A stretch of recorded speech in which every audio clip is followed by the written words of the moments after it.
बिस्मिल्लाहिर्रहमानिर्रहीम। अस्सलाम स्टूडेंट्स, आज हम लोग फ़िज़िक्स में लेक्चर नंबर 19 लेंगे। लास्ट टाइम हम लोगों ने एंड किया था यूनिफॉर्म वेलोसिटी पर। अब बेटा हम उसे आगे से स्टार्ट लेंगे। एग्जाम्पल 2.2 पर आप मेरे साथ बुक का पेज 37 खोल लें। Book page number 37। अच्छा बेटा, इसमें क्या कहा जा रहा है, स्टेटमेंट को ज़रा आप गौर से देख लीजिएगा। A sprinter completes its 100 metre race in 12 second और फाइंड इट्स एवरेज स्पीड। एक स्प्रिंटर यानी एक तेज़ भागने वाला जो भी रेसर होता है, उसने 100 मीटर की रेस 12 सेकेंड में तय की है, उसकी आपने एवरेज स्पीड बतानी है। तो बेटा हम देख लेते हैं हमारे पास डाटा में क्या क्या चीज़ें गिवन हैं। एग्जाम्पल 2.2 कर रहे हैं बेटा हम, और जो चीज़ें उसने हमें दी हुई हैं उसमें से एक उसने हमें डिस्टेंस दिया हुआ है। डिस्टेंस को एस से डिनोट करते हैं और ये डिस्टेंस जो है ये 100 मीटर है। उसके बाद उसने कहा था स्प्रिंटर ने ये जो कंप्लीट की है 100 मीटर की रेस, ये 12 सेकेंड में की है। तो टाइम बेटा हमारे पास क्या दिया हुआ है, 12 सेकेंड। ठीक है बेटा। अब वो कह रहे हैं हमसे कि एवरेज स्पीड फाइंड आउट करें। तो बेटा एवरेज स्पीड मतलब VAV, ये शॉर्ट फॉर्म जो मैं लगा रहा हूँ ये एवरेज को डिनोट करता है। अच्छा, अब बेटा एवरेज स्पीड जो है वो किसके इक्वल होगी, total distance divided by total time. तो इधर मैं लिख दूंगा total distance divided by total time. अब बेटा टोटल डिस्टेंस हमने कितना कवर किया था, 100 मीटर कवर किया था, और कितने टाइम में कवर किया था हमने, ये 12 सेकेंड में कवर किया था। तो बेटा ये अब 100 को जब आप 12 से कैलकुलेटर पे मदद से सॉल्व करवाएंगे तो आपके पास आंसर आएगा 8.33 सेकेंड। स्पीड है तो इसका यूनिट ms-1 होगा। ये बेटा आपकी एवरेज स्पीड का सवाल हल हो गया। एक दफ़ा फिर समझ लें ज़रा इस बात को। आपके पास एक स्प्रिंटर है जिसने कंप्लीट किया है 100 मीटर की रेस को 12 सेकंड में। स्प्रिंटर मतलब कोई भी खिलाड़ी, भागने वाला, रेस लगाने वाला खिलाड़ी है, उसने 100 मीटर की रेस को सिर्फ 12 सेकंड में ख़त्म किया है। उसकी एवरेज वेलोसिटी हमें फाइंड आउट करनी थी। उसका फार्मूला होता है total distance divide by total time. हमारे पास टोटल डिस्टेंस 100 था, हमारे पास टोटल टाइम 12 सेकंड था। 100 को 12 पर डिवाइड किया, ये बेटा आपके पास आंसर 8.33 मीटर पर सेकंड आ गया। अब बेटा जो एग्ज़ाम्पल कराने जा रहा हूँ वो बोर्ड की बहुत ज़्यादा इम्पोर्टेंट एग्ज़ाम्पल है। मुल्तान बोर्ड ये कई दफ़ा एग्ज़ाम्पल दे चुका है, तो इसको तवज्जो ध्यान से समझना है और कोशिश करना है कि साथ साथ तैयार भी कर लें।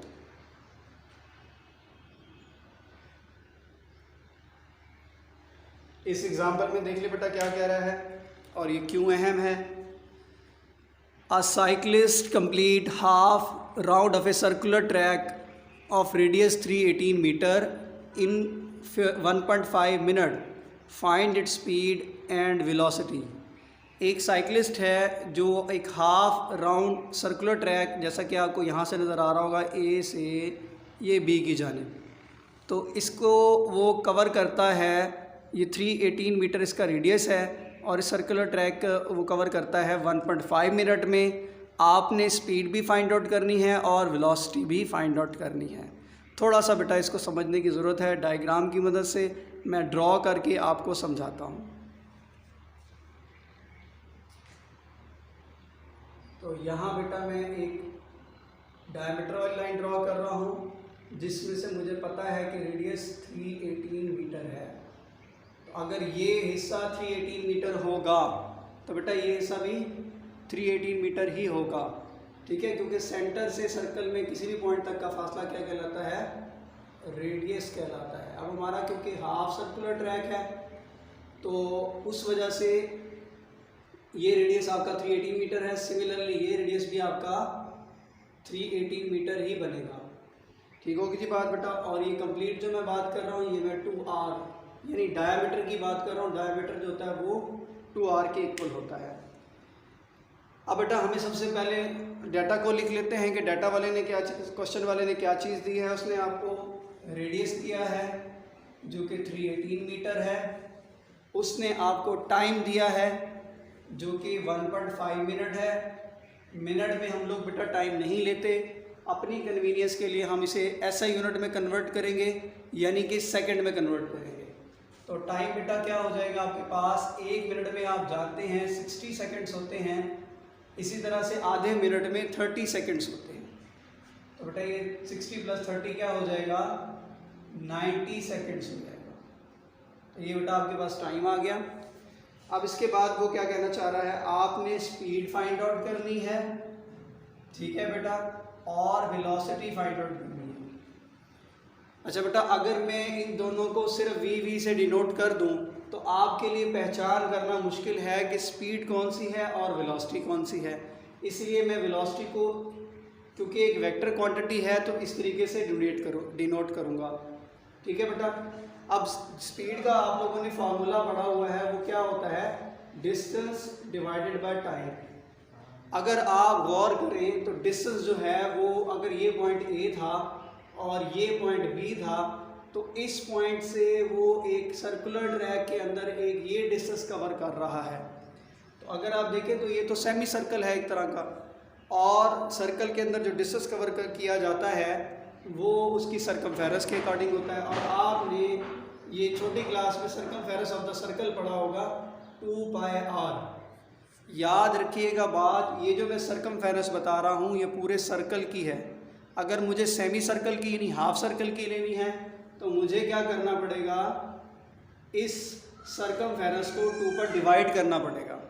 जब मैं इसको 2 पर डिवाइड करूँगा तो मेरे पास सेमी सर्कल की जो सर्कमफेरेंस आ जाएगी वो आ जाएगी बेटा πr। तो अब इसका क्या मतलब हुआ, जो डिस्टेंस मैंने कवर किया है वो πr कवर किया है। तो यहाँ पर मैं क्या लिख दूंगा बेटा, v = πr divided by t। अब बेटा पाई की वैल्यू क्या होती है, 3.14। r की वैल्यू क्या गिवन है आपको, 318 मीटर, और टाइम की वैल्यू आपको क्या गिवन है बेटा, 90। आप बेटा इस सारे को सॉल्व करेंगे, आपके पास आंसर आएगा 999.90। फिर इसको सॉल्व करेंगे, आंसर आएगा 11.1 ms-1।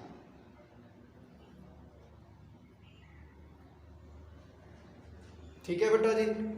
तो ये हमने अभी इसका डिस्टेंस निकाला है। अब अगर हम वेलोसिटी निकालना चाहते हैं तो हमें क्या करना होगा, वेलोसिटी होता है बेटा डिस्प्लेसमेंट डिवाइडेड बाय टाइम। आप गौर से देखें, डिस्प्लेसमेंट तो होता है दो पॉइंट के दरमियान शॉर्टेस्ट डिस्टेंस। तो शॉर्टेस्ट डिस्टेंस तो आपको नज़र आ रहा है, वैसे तो मैंने डी डायमीटर के लिए लिखा था, लेकिन अगर हम देखें तो डायमीटर ही इन दोनों पॉइंट के दरमियान शॉर्टेस्ट डिस्टेंस है। तो लिहाजा हम डायमीटर की जगह, डिस्प्लेसमेंट की जगह पे भी 2r लिख देंगे, क्योंकि सबसे शॉर्टेस्ट डिस्टेंस यही कवर हुआ है। r की वैल्यू आप जानते हैं बेटा 318 मीटर है। आप इसको टाइम पर डिवाइड कर देंगे यानी 90 सेकंड पर। आपके पास बेटा जो आंसर बनेगा वो 636 बनेगा। डिवाइड करेंगे 90 पर तो बेटा ये आपके पास आंसर आ जाएगा 7.07 ms-1। बहुत इंपॉर्टेंट न्यूमेरिकल है, एक दफ़ा फिर तवज्जो से समझ लें। एक साइक्लिस्ट है जो कि हाफ सर्कुलर ट्रैक जिसका रेडियस 318 मीटर है को 1.5 मिनट में कवर करता है। आप उसकी स्पीड भी बताएं, आप उसकी वेलोसिटी भी बताएं। तो बेटा सबसे पहले तो ये 1.5 मिनट में है, SI यूनिट में नहीं है। पहला काम तो आप ये करेंगे कि इसको सेकंड में कन्वर्ट करेंगे। 1 मिनट में 60 सेकंड होते हैं और हाफ मिनट में 30 सेकंड होते हैं। 60 + 30 करेंगे, ये 90 सेकंड आंसर आ जाएगा। अब आपको स्पीड भी फाइंड आउट करनी है, वेलोसिटी भी फाइंड आउट करनी है। स्पीड जो होता है वो डिस्टेंस डिवाइड बाय टाइम होता है, और डिस्टेंस क्योंकि हाफ सर्कल की बात हो रही है, सर्कल पूरे की सर्कमफेरेंस होती है बेटा 2πr। आपको हाफ सर्कल का डिस्टेंस कवर करना है, लिहाजा आपको हाफ सर्कल की सरकमफेरेंस की ज़रूरत है। आप क्या करेंगे, उसे 2 पर डिवाइड कर देंगे। जब आप 2 पर डिवाइड करेंगे, सेमी सर्कल की जो सरकमफेरेंस आपके पास आएगी वो आएगी बेटा पाई आर। आप उठाएंगे और एस की जगह पर पाई आर को पुट कर देंगे। पाई की वैल्यू 3.14 होगी, रेडियस की वैल्यू ऊपर क्वेश्चन वाले ने दी हुई है 318 मीटर है। टाइम बेटा हम यहाँ फाइंड आउट करके आए हैं वो 90 सेकेंड है। आप इन दोनों को मल्टीप्लाई करवाएंगे, 999 आंसर आ जाएगा। 90 पे डिवाइड करेंगे 11.1 ms-1 उसकी स्पीड निकल आएगी। अब बेटा आपने निकालनी है वेलोसिटी। आप जानते हैं कि वेलोसिटी होता है displacement divided by time. Displacement होता है शॉर्टेस्ट डिस्टेंस बिटवीन 2 पॉइंट, तो वो डायमीटर के ही इक्वल आ रहा है, यानी कि 2r के इक्वल आ रहा है। अब आपका r जो है बेटा वो 318 मीटर है, आप उसको 2 से मल्टीप्लाई करवा देंगे, आंसर निकलेगा आपके पास 636। डिवाइड कर देंगे आप बेटा इसको 90 से। जब आप इसको कैलकुलेटर से सॉल्व करेंगे आपके पास आंसर आ जाएगा बेटा 7.07 ms-1। उम्मीद है आपको समझ में आ गया होगा। बेटा नेक्स्ट आर्टिकल की तरफ चलते हैं जिसका नाम है एक्सेलरेशन। मैं ज़रा रेस कर देता हूँ बोर्ड को।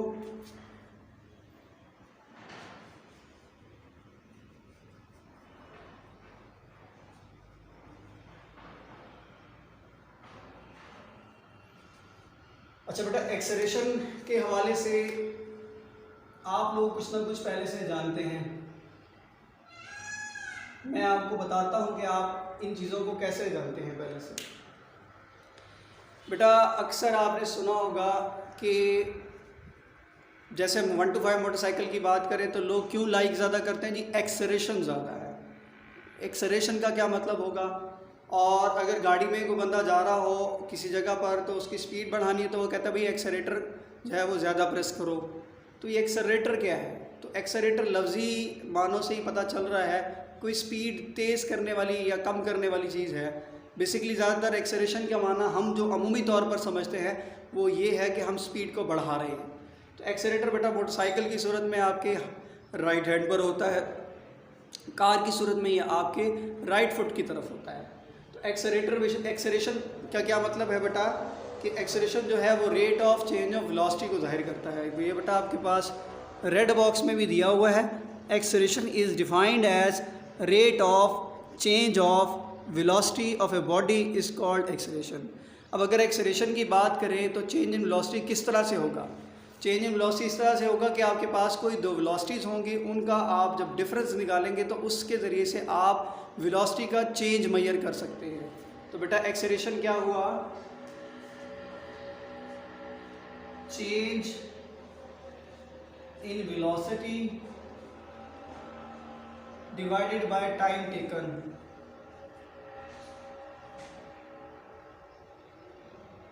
चेंज इन वेलोसिटी के लिए बेटा आपके पास दो वेलोसिटीज़ का होना ज़रूरी है, यानी जिस टाइम आप पहले कोई किसी वेलोसिटी से मूव कर रहे थे तो वो आपकी इनिशियल वेलोसिटी हो जाएगी। कुछ टाइम टी गुजरने के बाद वो वेलोसिटी अगर आपने बढ़ाई है, एक्सेलरेटर ज़्यादा दिया है, तो फिर वो बढ़कर वीएफ हो जाएगी। अब ऐसे केस में इसका चेंज निकालना है तो हम कैसे निकालेंगे बेटा, हम कहेंगे फाइनल वेलोसिटी में से इनिशियल वेलोसिटी को सब्ट्रैक्ट करो और जो टाइम इस दौरान में खर्च हुआ है उस पर डिवाइड कर दो, तो आप एक्सेलरेशन निकाल सकते हैं। तो बेटा एक्सेलरेशन क्या है, एक वेक्टर क्वांटिटी है, लिहाजा मैं उसको एरो से शो करूँगा, ठीक है बेटा।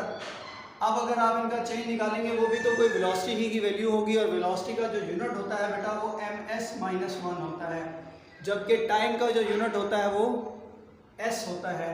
तो ये नीचे +1 है, ऊपर जाकर क्या हो जाएगा बेटा -1 हो जाएगा। तो यूं ms-2 एक्सेलरेशन का यूनिट बन जाएगा। तो उम्मीद है आपको एक्सेलरेशन का यूनिट भी समझ में आ गया होगा। इसमें मैंने आपको बता दिया कि vi जो है वो इनिशियल वेलोसिटी है, vf जो है वो फाइनल वेलोसिटी है। अब बेटा इसके बाद आ जाती है बात यूनिफॉर्म एक्सेलरेशन की। यूनिफॉर्म एक्सेलरेशन का क्या मतलब है कि अगर आप जो है इक्वल डिस्टेंस कवर करते हैं, सॉरी आपकी वेलोसिटी में जो चेंज है वो इक्वल टाइम में अगर इक्वल चेंज इन वेलोसिटी होती है तो ऐसी सूरत में जो एक्सेलरेशन आता है बेटा वो आपका यूनिफॉर्म एक्सेलरेशन कहलाता है। यूनिफॉर्म जब भी एक लफ्ज़ बोला जाता है इसका मतलब होता है एक जैसा। जैसा कि आपने देखा होगा स्कूल में तमाम बच्चों को, चाहे कोई बड़े किसी हाई रैंक के ऑफिसर का बेटा है या किसी बेचारे दुकानदार का या रेडी लगाने वाले का बच्चा भी हो, तब भी सबको एक ही यूनिफॉर्म पहनाया जाता है। तो यूनिफॉर्म पहनाने का या एक यूनिफॉर्म बनाने का मकसद क्या होता है कि सब बच्चे एक जैसे नज़र आएँ। सिमिलरली यूनिफॉर्म का मतलब है एक जैसा। तो एक जैसे का मतलब क्या है कि ऐसा एक्सेलरेशन जिसमें चेंज इन वेलोसिटी तो होगी लेकिन इक्वल टाइम में इक्वल चेंज आएगा वेलोसिटी में, तो ऐसा एक्सेलरेशन बेटा यूनिफॉर्म एक्सेलरेशन कहलाएगा। अब इस बात को बेटा आप रेड बॉक्स में देख ले ज़रा।